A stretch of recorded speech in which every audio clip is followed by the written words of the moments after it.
And we're back for another episode of Game Night with Geekshow.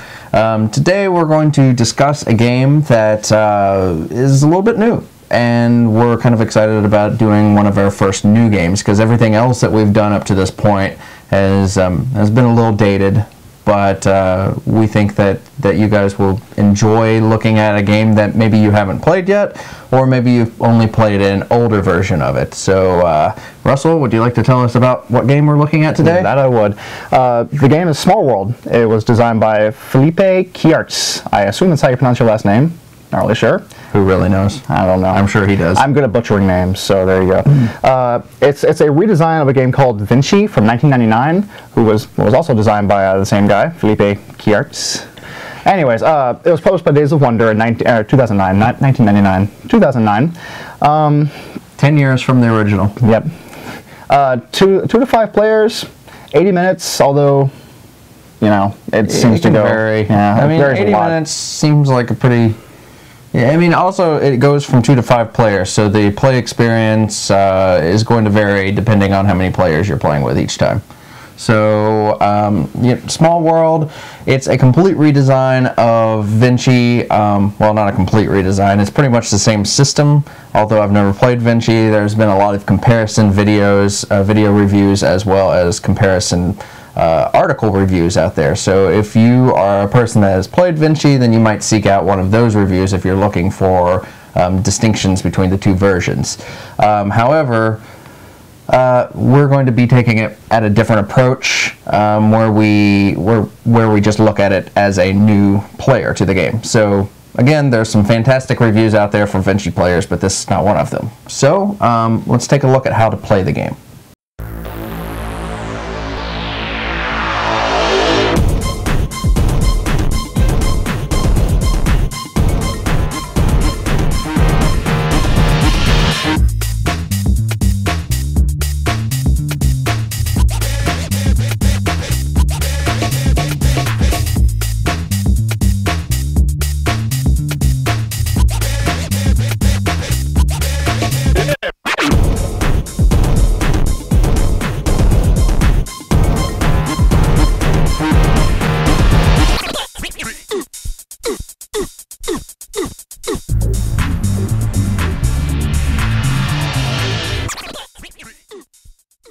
Small World is a rather simple game to play.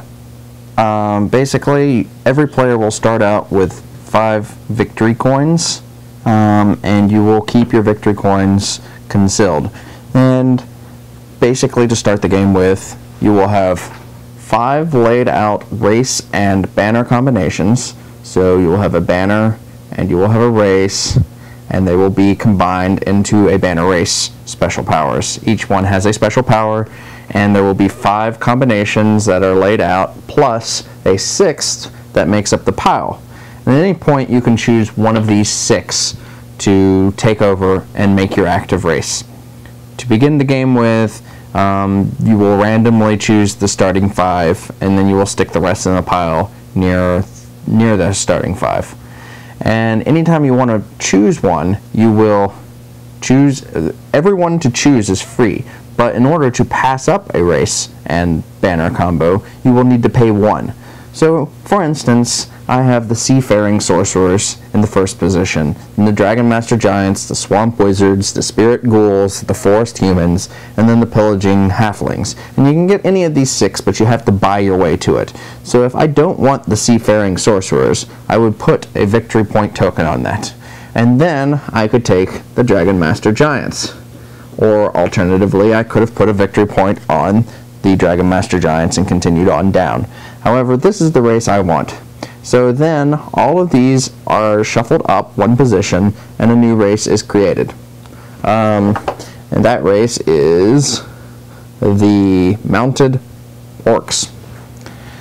And some of these are funny and some of them make sense, but basically the idea is that when you get a race, say you get the Dragon Master Giants, as I did, then you take the 2 numbers that are on it. So in this case, Dragon Master gives you 5 troops, and Giants give you 6, and you add them together, and that's the number of troops that you get.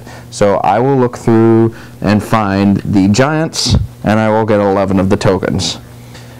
Now, this basically is a mechanism for balancing the strengths and weaknesses of each race. So some of the more powerful combinations will have less numbers, but will be more potent in what they can do. And then some of them will have a strangely high number of troops considering what their power is. And so the idea is that you're buying up to the races and you're putting your victory points on the ones that you skip. And so eventually someone will pick that race that you skipped, and they will inherit the victory points that were spent on skipping it. So that later in the game, some of the more unattractive looking races start looking more attractive because suddenly they have a bunch of victory points accumulated. So in this case, I took the Dragon Master Giants, so I get the Dragon token and I get the Giants. And basically what the Dragon Master Giants do is the Giant power allows you to take regions adjacent to a mountain region that you control for one less token than normal. And the Dragon Master power allows you to take a region, no matter how many people are in it, you can take it just using a dragon token. And you only have one dragon token, but once you take in that region, it also becomes invulnerable to other powers and other races conquesting it. So when you're looking at the starting board, you will notice that there are some cardboard pieces already arranged on the board. And these are mountain pieces for the mountain regions. And then what's called the Lost Tribe tokens, which are basically like troops that are already in the world whenever you start your conquest. And it's basically there to prohibit you from just spreading too fast, too early in the game, and getting too much of an advantage for being the first player. So the way that conquest works in the game is that you automatically successfully take over a region if you meet the required number of tokens in that area. So generally, in order to take over an area, you will need 2 tokens in that area. But for every cardboard piece that's already in the area, whether it be a mountain or another race's token or a troll lair, there's many different cardboard pieces that you can have in an area. But for every cardboard piece that's in the area, you add 1 to that. So in this mountain region, I will have to have the prerequisite 2 tokens plus 1 for the mountain, and then I take it over. Now, in every adjacent region, because I control the mountain and the giants give you plus 1 to any adjacent region of that mountain, I only have to have 1 less. So in this region, I would normally have to have 3, the 2 normal plus the 1 for the cardboard token, but I can take it over for 1 less. Likewise, the Dragon Master allows you to take over a region using a minimum of 1 token, but it doesn't matter how many people are in that region, you can automatically take it over. So you can take it over just using the 1. And it doesn't matter what's in there. It could be 17 guys, and you would be able to take it over. So that's kind of how the power system works. Now, the way the combat works is whenever you take over a region, all of the pieces that were in that region are removed. One of them is killed. So if there was only 1 in the region, it's automatically killed. If there were 3 in the region, 1 is killed and the rest go back to its owner.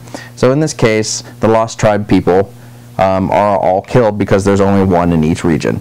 Now you can continue to take over regions however you choose to spread them out, and the idea is that the more regions that you control, then the harder it is for people to win because you're making more points. So at the end of each turn, you will collect points for each region that you control. And so in this case, I control 1, 2, 3, 4, 5, 6, and so I would get 6 victory points. And you would take the 6 victory points, and you then flip them over just like you do all your other victory points. You always keep them hidden, and you can use that to spend and buy up new races and stuff like that. But mostly it's important for the end of the game. Now the second player will come in, and so say he wants to take the Seafaring Sorcerers because I dropped a victory point on that and made it kind of attractive. So now he gets the 1 victory point, plus he gets the Seafaring Sorcerers. Now I won't go over all the power combinations because they're kind of convoluted and there's a lot of them. I think there's something like 40 different combinations given the different ways that the powers work between the races and the types. So seafaring or dragon master or mounted. But the important thing here is that when each person comes in, they come in to an area that's adjacent to the edge of the board. So they could come in here, they could come in here, here, they could come in here, here, here, here, here, here, here.